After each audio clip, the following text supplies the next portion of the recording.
Hello दोस्तों। तो आज हम लोग पढ़ेंगे एल्डोल कंडेंसेशन के बारे में। एल्डोल कंडेंसेशन एक ऑर्गेनिक रिएक्शन है जहाँ पे हम लोग दो एल्डिहाइड के मॉलिक्यूल्स या फिर दो कीटोन के मॉलिक्यूल्स कंबाइन करके उन दोनों को रिएक्ट करते हैं, और जो हमारा प्रोडक्ट उसमें फॉर्म होता है वो या तो एक बीटा हाइड्रोक्सी एल्डिहाइड हो सकता है या एक बीटा हाइड्रोक्सी कीटोन हो सकता है।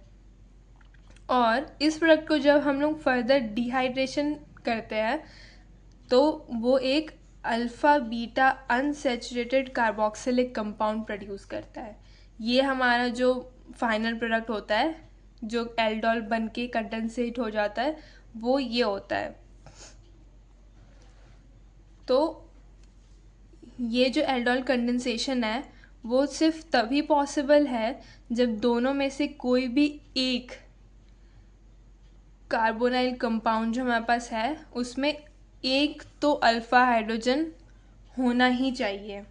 जैसे हमने कल की वीडियो में देखा कैनिज़ारो रिएक्शन में, उसमें हमें जो भी कंपाउंड चाहिए उसमें अल्फ़ा हाइड्रोजन नहीं होना चाहिए, पर आज जो हम लोग एल्डोल कंडेंसेशन पढ़ रहे हैं इसमें हमारे पास एक कंपाउंड में तो एटलीस्ट एक अल्फ़ा हाइड्रोजन होना चाहिए। अब पहले देखते हैं कि अल्फ़ा हाइड्रोजन होता क्या है। जैसे CHO ग्रुप के बाजू में जो कार्बन अटैच होगा उसको हम लोग अल्फ़ा कार्बन बोलते हैं, और इस कार्बन पे जो भी हाइड्रोजन अटैच्ड होंगे इसको हम लोग अल्फ़ा हाइड्रोजन बोलते हैं। तो इसमें एक हमारे पास अल्फ़ा हाइड्रोजन है, तो हम लोग इस कंपाउंड को मतलब यूज़ कर सकते हैं हमारे एल्डोल कंडेंसेशन में। जो एल्डोल कंडेंसेशन में जो हमारे पास कैटलिस्ट होता है वो बेस होता है जो यूजुअली हम लोग एक हाइड्रोक्साइड को यूज़ करते हैं, तो इस और मोस्टली हम लोग डाइल्यूट NaOH को यूज़ करते हैं, तो हम लोग यही यूज़ करेंगे। अब आगे अगर हम लोग इसके एक ओवरऑल रिएक्शन को देखें तो यहाँ पे हमारे पास दो एसिटल्डिहाइड हैं। अब इसमें से एक मॉलिक्यूल को मैंने इस तरीके से लिखा है जहाँ पे हमें डबल बॉन्ड O दिख रहा है, और एक को H, ये CH3 को मैंने तोड़ के लिखा है HCH2। इसको मैंने इसलिए ऐसे लिखा है क्योंकि एक कंपाउंड में हमें डबल बॉन्ड O को तोड़ना होता है और दूसरे में हमें CH3 को तोड़ना होता है, तो वो चीज़ को ईजिली समझ के करने के लिए हम लोग इसको ऐसे भी लिख सकते हैं। तो अब ये दोनों हमारे पास एसिटल्डिहाइड कंपाउंड है, मॉलिक्यूल्स हैं, जिसको हम लोग डाइल्यूट NaOH के साथ रिएक्ट करेंगे। इस रिएक्शन से हमें एक प्रोडक्ट मिलता है जिसे हम लोग एल्डोल बोलते हैं। इसे हम लोग एल्डोल इसलिए बोलते हैं क्योंकि हमारे पास एक एल्डिहाइड ग्रुप है जिसको हम लोग ALD करके लिख रहे हैं, और इसमें एक अल्कोहल ग्रुप है जिसमें हम लोग OL लिख रहे हैं, तो इसको हम लोग बोल देते हैं एल्डोल। अब इसमें ये जो हमारे पास फंक्शनल ग्रुप है इसके बाजू वाला कार्बन जो है हमारे पास अल्फ़ा कार्बन है, और अल्फ़ा के जो बाजू में कार्बन होता है उसे हम लोग बीटा कार्बन बोलते हैं। ठीक है। अब फर्दर हम लोग इसे डिहाइड्रेट करते हैं हीटिंग देके, तो इस हीटिंग से इसमें से H2O निकल जाता है, तो यहाँ से एक OH और यहाँ से एक H निकल जाता है, तो यहाँ पे डबल बॉन्ड बन जाता है, तो हमारे पास ये प्रोडक्ट बन जाता है जो एक एल्डोल के कंडेंसेशन से बनता है, इसलिए हम लोग इस रिएक्शन को एल्डोल कंडेंसेशन बोलते हैं। तो अब हम बात करते हैं एल्डोल कंडेंसेशन के मैकेनिज़्म के बारे में। तो इसका जो फर्स्ट स्टेप है इसमें हम कार्बन आयन का फॉर्मेशन करते हैं, और ये कार्बन आयन का फॉर्मेशन सिर्फ वही कार्बोनाइल कंपाउंड कर सकता है जिसमें अल्फ़ा हाइड्रोजन हो। तो अल्फ़ा हाइड्रोजन वाले हम लोग कार्बोनाइल कंपाउंड को ले लेंगे हमारे दोनों रिएक्टेंट में से, और उसको हम लोग डाइल्यूट NaOH के साथ रिएक्ट करेंगे। तो इसमें क्या है कि हमारे पास CH2H, C double bond OH है, और हमारे पास NaOH है रिएक्ट करने के लिए। तो अब ये जो H है इसमें ये H प्लस के फॉर्म में निकल सकता है, और यहाँ पे हमारे पास OH है जो OH नेगेटिव है क्योंकि Na प्लस होता है। तो अब ये जो H प्लस है और ये OH नेगेटिव है, ये दोनों एक दूसरे के साथ रिएक्ट कर लेंगे, बॉन्ड बना लेंगे, तो हमारे पास यहाँ पे H2O निकल जाएगा, और H2O के साथ जो हमारे पास यहाँ पे बचेगा वो रहेगा CH2 C double bond OH, और इस C पे एक नेगेटिव चार्ज आ जाएगा क्योंकि यहाँ से H+ निकल गया है। ठीक है, तो यहाँ पे हमारे इसको हम लोग बोलते हैं एक कार्बन आयन, क्योंकि इस कार्बन पे एक नेगेटिव चार्ज है। ठीक है, अब हम लोग अगर अपने स्टेप 2 की बात करें तो हमारा जो स्टेप 2 है उसमें ये जो कार्बन आयन है ना, वो हमारे कार्बोनाइल कार्बन को जो दूसरा है उसको अटैक करता है और उसमें एक एल्कोक्साइड आयन का फॉर्मेशन होता है। अब जो हमारे पास ये फर्स्ट वाले का प्रोडक्ट निकला है, जो हमारे पास कार्बन आयन है, इसको हम लोग दूसरे कार्बोनाइल ग्रुप से जो हमारे पास दूसरा बचा हुआ है उससे हम लोग रिएक्ट करेंगे। तो अब इसमें क्या होगा कि ये ऑक्सीजन बहुत ज़्यादा इलेक्ट्रोनेगेटिव होता है, तो वो अपने इलेक्ट्रॉन्स को अपने पास खींचता है। तो ये ऑक्सीजन इलेक्ट्रॉन्स अपने पास ले लेगा तो ऑक्सीजन पे एक नेगेटिव चार्ज आ जाएगा और इस कार्बन पे एक पॉजिटिव चार्ज आ जाएगा।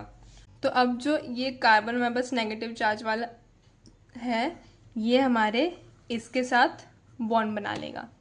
तो यहाँ पे हमारे पास जो प्रोडक्ट बन जाएगा वो ये हो जाएगा CH3CHO negative CH2C double bond O और H। ये हमारे पास एक एल्कोक्साइड आयन का फॉर्मेशन हो गया। अब जो हमारा स्टेप 3 है उसमें तो अब उसमें क्या होगा कि जो हमारे पास एल्कोक्साइड आयन फॉर्म हुआ है वो वाटर से प्रोटोनेट हो जाता है और वो एक एल्डोल का फॉर्मेशन करता है। तो इसमें क्या है कि ये जो हमारे पास O नेगेटिव यहाँ पे है, वो इसको हम लोग लिख सकते हैं H2O को हम लोग इस तरह से भी ब्रेक डाउन कर सकते हैं H+ और OH-। तो यहाँ से जो O नेगेटिव है वो इस H+ के साथ अटैच हो जाएगा, तो यहाँ पे OH हो जाएगा जैसे यहाँ पे लिखा हुआ है। तो हमारे पास एक अल्कोहल ग्रुप इसमें हो गया और हमारे पास एक एल्डिहाइड ग्रुप इसमें है, तो इसको हम लोग एल्डोल बोल सकते हैं। ठीक है, तो ये हमारा हो गया स्टेप 3। अब हमारा जो फाइनल स्टेप है उसकी अगर हम लोग बात करें तो हमारा जो थर्ड स्टेप में एल्डोल हमने बनाया वो डिहाइड्रेशन से अंडरगो होता है, जो कि हम लोग उसको हीटिंग देके कर सकते हैं। तो यहाँ पे हम लोग हमारा जो एल्डोल फॉर्म हुआ है उसको हम लोग हीट करते हैं इन प्रेजेंस ऑफ एसिड, तो उससे हमारा एक alpha beta unsaturated aldehyde form हो जाता है। और इसमें हम लोग डिहाइड्रेशन कर रहे हैं तो मतलब यहाँ से H2O निकल जाता है वाटर, और यहाँ पे इसके निकलने से एक इन दोनों कार्बन के बीच में डबल बॉन्ड का फॉर्मेशन हो जाता है। ठीक है, तो ये था हमारा एल्डोल कंडेंसेशन। तो अभी तक जो हमने एल्डोल कंडेंसेशन पढ़ा था वो एक सेल्फ एल्डोल कंडेंसेशन था, क्योंकि उसमें हम जो दोनों एल्डिहाइड या दोनों कीटोन यूज़ कर रहे थे वो दोनों सेम थे, वो दोनों सिमिलर थे एक दूसरे से। तो अब जो हम लोग पढ़ेंगे वो हम लोग पढ़ेंगे cross aldol condensation. Cross aldol condensation में क्या होता है कि या तो जो दोनों एल्डिहाइड है या दोनों कीटोन है या एक एल्डिहाइड एक कीटोन है, वो दोनों एक दूसरे से डिफरेंट होते हैं, वो दोनों कभी भी सेम नहीं होते, पर उन दोनों में से किसी एक में हमेशा एक अल्फ़ा हाइड्रोजन एटम होना चाहिए। ठीक है, और ये रिएक्शन भी बेस के प्रेजेंस में ही होती है, जिसमें एक अल्फ़ा हाइड्रोक्सी एल्डिहाइड या कीटोन का फॉर्मेशन होता है और जिसको हम लोग फर्दर डिहाइड्रेट करके alpha beta unsaturated carbonyl compound बना सकते हैं।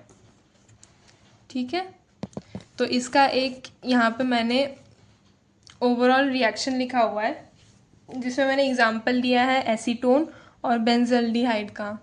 तो जो एसीटोन है उसमें तो एक अल्फ़ा हाइड्रोजन है, पर जो बेंजल्डिहाइड है इसमें कहीं पे भी अल्फ़ा हाइड्रोजन नहीं है। यहाँ पे हमारे पास ये कंपाउंड है CHO वाला, और यहाँ पे जो कार्बन है उस पर हमारे पास ये अल्फ़ा कार्बन तो है, पर हमारे पास इस अल्फ़ा कार्बन पे कोई भी हाइड्रोजन नहीं है, तो मतलब यहाँ पे अल्फ़ा हाइड्रोजन नहीं है। पर इस पे हमारा ये जो C डबल बॉन्ड O वाला यहाँ पे एक ग्रुप है, इसमें यहाँ पे कार्बन दोनों साइड पे है, मतलब ये भी एक अल्फ़ा कार्बन है, ये भी एक अल्फ़ा कार्बन है, और इन दोनों ही अल्फ़ा कार्बन पे हमारे पास 3 अल्फ़ा हाइड्रोजन है। मतलब यहाँ पे हमारे पास अल्फ़ा हाइड्रोजन है, तो हमारे पास एक तो ऐसा कंपाउंड है यहाँ पे जो कि एसीटोन है जिसमें अल्फ़ा हाइड्रोजन प्रेजेंट है। तो इसको हम लोग जब डाइल्यूट NaOH के साथ रिएक्ट करते हैं तो यहाँ पे हमें बस बेंजाइल एसीटोन का फॉर्मेशन हो रहा है, प्लस H2O या इसमें निकल जाता है। तो अब हम लोग क्रॉस एल्डोल कंडेंसेशन के मैकेनिज़्म के बारे में बात करते हैं। तो जो फर्स्ट स्टेप है उसमें हम लोग इनोलेट फॉर्मेशन या फिर हम लोग उसको बोल सकते हैं कार्बन आयन फॉर्मेशन, ठीक है। तो इसमें क्या हो रहा है कि हमारे पास जो अल्फ़ा हाइड्रोजन वाला जो कंपाउंड है, जो कि हमारे पास यहाँ पे इस केस में एसीटोन है, उसको हम लोग NaOH के साथ रिएक्ट करते हैं। तो इसमें जो ये H है जो कि H प्लस के फॉर्म में निकलता है, और यहाँ पे जो हमारे पास OH माइनस है, ये दोनों फॉर्म कर देते हैं H2O, और यहाँ पे जो कार्बन है उस पर एक नेगेटिव चार्ज आ जाता है, तो वो एक इनोलेट का फॉर्मेशन कर देता है। अब हमारे पास जो स्टेप 2 है वो है न्यूक्लियोफिलिक अटैक, जिसको हम लोग ये भी बोल सकते हैं कि यहाँ पे एल्कोक्साइड आयन का फॉर्मेशन हो रहा है, क्योंकि यहाँ पे जो कार्बन आयन है वो कार्बोनाइल कार्बन पे अटैक कर रहा है। तो इसमें क्या हो रहा है कि हमारे पास जो ऑक्सीजन है वो इलेक्ट्रोनेगेटिव है, तो वो इलेक्ट्रॉन्स को अपनी तरफ खींचेगा, तो ये ऑक्सीजन जो है वो एक नेगेटिव चार्ज गेन कर लेगा और कार्बन पे एक पॉजिटिव चार्ज आ जाएगा। तो अब ये जो यहाँ पे कार्बन पे नेगेटिव वाला है, ये यहाँ पे आके इसके साथ अटैच हो जाएगा, तो हमारे पास यहाँ पे एक एल्कोक्साइड आयन का फॉर्मेशन हो जाएगा। अब जो हमारा इसके बाद स्टेप 3 है वो है एल्डोल का फॉर्मेशन हो रहा है यहाँ पे। तो इस एल्डोल फॉर्मेशन में क्या होता है कि जो हमारे पास एल्कोक्साइड आयन है वो H2O के प्रेजेंस में रिएक्ट हो रहा होता है। तो ये जो हमारे पास H2O है उसमें से जो H प्लस है और जो OH माइनस है, तो इसमें से जो H प्लस है वो यहाँ पे जो O नेगेटिव है उसके साथ जाके अटैच हो जाता है, और ये OH नेगेटिव जो है यहाँ से इसमें निकल जाता है, ठीक है। तो अब जो हमारे पास यहाँ पे एक अल्कोहल ग्रुप है और एक कीटोन ग्रुप है, तो हम लोग इसको बोल सकते हैं कीटोल।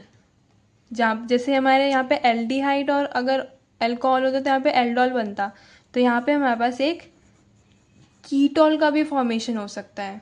तो यहाँ पे हमारे पास कीटोल का फॉर्मेशन हो, क्योंकि हमारे पास कीटोन ग्रुप है और अल्कोहल ग्रुप है। अब हम लोग इस कीटोल का डिहाइड्रेशन कराएंगे, जो हमारे पास स्टेप 4 है। तो डिहाइड्रेशन होगा हमारा हीटिंग से।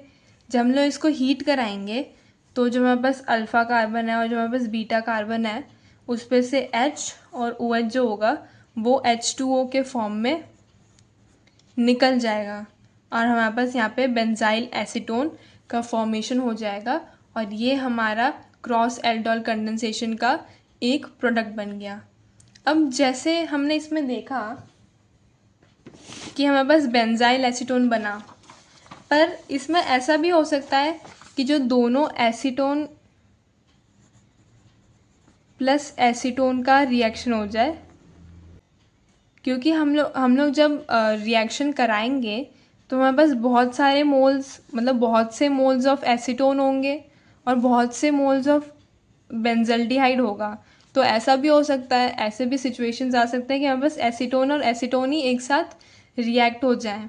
तो ऐसे रिएक्शन में हमारे पास एसीटोन और एसीटोन का रिएक्शन हो जाएगा। हमारे पास इस केस में, जिस केस में हमारे पास एक तो है एसीटोन और एक तो है हमारे पास बेंजल्डिहाइड, तो इसमें जब हमारे पास एक जो कंपाउंड है वो अल्फ़ा हाइड्रोजन के बिना है और जो दूसरा है उसमें अल्फ़ा हाइड्रोजन है, तो हमारे पास टोटल 2 प्रोडक्ट्स बनते हैं, जिसमें से एक तो हो सकता है एसीटोन एसीटोन और जो दूसरा होगा वो एसीटोन और बेंजल्डिहाइड रिएक्ट करके बन सकता है।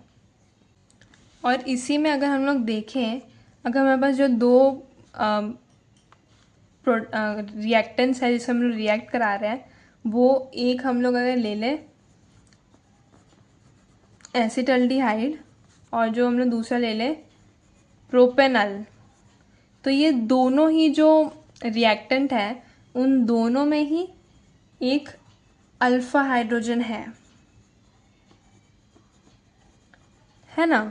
इन दोनों में ही हमारे पास यहाँ पे एक हमारे पास अल्फ़ा हाइड्रोजन है और यहाँ पे भी एक हमारे पास अल्फ़ा हाइड्रोजन है। तो ये दोनों ही पहले एक कार्बन आयन का फॉर्मेशन कर सकते हैं। तो इस केस में जब दोनों ही हमारे पास रिएक्टेंट में अल्फ़ा हाइड्रोजन है तो हम लोग टोटल 4 प्रोडक्ट्स बना सकते हैं और ये कॉम्बिनेशंस हो सकते हैं। एक तो एसिटल्डिहाइड, एसिटल्डिहाइड जिसका अगर हम लोग प्रोडक्ट देखें तो वो फॉर्म होगा CH3 CH double bond CH C double bond O और H। ठीक है। अब दूसरा हमारे पास इसमें जो हम लोग का फॉर्म हो सकता है वो हो सकता है कि प्रोपेनॉल और प्रोपेनॉल एक दूसरे के साथ रिएक्ट हो जाए। तो CH3 CH2 C double bond OH और CH3 CH2 CHO। तो इसमें जो प्रोडक्ट फॉर्म होगा वो हो जाएगा CH3 CH2 CH double bond CH CH3 और CHO, ये फॉर्म हो सकता है इसमें। और अगर हम लोग तीसरा कंडीशन देख लें तो उसमें ऐसा हो सकता है कि एसिटल्डिहाइड ने कार्बन आयन बनाया और प्रोपेनॉल उसके बाद उसमें रिएक्ट हो गया। तो हम लोग एसिटल्डिहाइड और प्रोपेनॉल का रिएक्शन हो सकता है, जिसका मैं सीधे आपको प्रोडक्ट लिख के बता देती हूँ कि वो होगा CH3 CH double bond CH CH3 C double bond O और H। और हमारे पास जो लास्ट केस जो इसमें फॉर्म हो सकता है वो ये हो सकता है कि ये जो प्रोपेनॉल है उसने कार्बन आयन का फॉर्मेशन किया पहले और वो कार्बन आयन जाके एसिटल्डिहाइड के साथ रिएक्ट कर रहा है। तो उसके केस में जो हमारे पास जो प्रोडक्ट बन के निकलेगा वो हो जाएगा CH3 CH2 CH double bond CH C double bond O H। ठीक है। तो ये केसेस हो सकते हैं, इसमें हमारे पास 4 प्रोडक्ट्स बन सकते हैं और आपको ये चारों ही प्रोडक्ट बना के दिखाने पड़ेंगे। तो ये था हमारे पास एल्डोल कंडेंसेशन और क्रॉस एल्डोल कंडेंसेशन। तो अब अगर हम लोग थोड़ा सा एप्लीकेशन के बारे में देख लें तो जो एल्डोल कंडेंसेशन रिएक्शन है वो फार्मास्यूटिक्स, फ्रेगरेंस और फ्लेवर्स बनाने में और पॉलीमर्स में भी यूज़ होता है। फार्मास्यूटिक्स में ऐसे यूज़ होता है कि बहुत से सिंथेटिक ड्रग्स होते हैं, जैसे कि एंटीबायोटिक है इरेथ्रोमाइसिन और या फिर एंटी इन्फ्लेमेटरी ड्रग है इब्यूप्रोफेन। ये दोनों ही एल्डोल कंडेंसेशन के थ्रू फॉर्म होते हैं। अब है कि फ्रेगरेंस एंड फ्लेवर्स। तो जैसे फ्रेगरेंस एंड फ्लेवर्स जैसे कि वेनिलीन और सिनेमल्डिहाइड, ये जो दोनों ही हैं वो भी एल्डोल कंडेंसेशन से ही सिंथेसाइज होते हैं। और ये इसलिए होते हैं क्योंकि जो एल्डोल कंडेंसेशन होता है ना उसमें एक एबिलिटी होती है कि वो एरोमेटिक एल्डिहाइड्स और कीटोन्स को फॉर्म कर सकता है। अब अगर हम लोग देखें कि वो पॉलीमर्स भी बना सकता है जो एल्डोल कंडेंसेशन है, जैसे कि पॉलीस्टर्स एंड पॉलीकार्बोनेट्स। ठीक है। तो ये था हमारा पूरा सेल्फ एल्डोल कंडेंसेशन और एल्डोल कंडेंसेशन के बारे में। अब अगर आपको इस टॉपिक में से कोई भी डाउट हो तो आप मुझे कमेंट सेक्शन में पूछ सकते हैं और आपको वीडियो अच्छा लगा हो तो लाइक, शेयर और सब्सक्राइब करें। Thank you.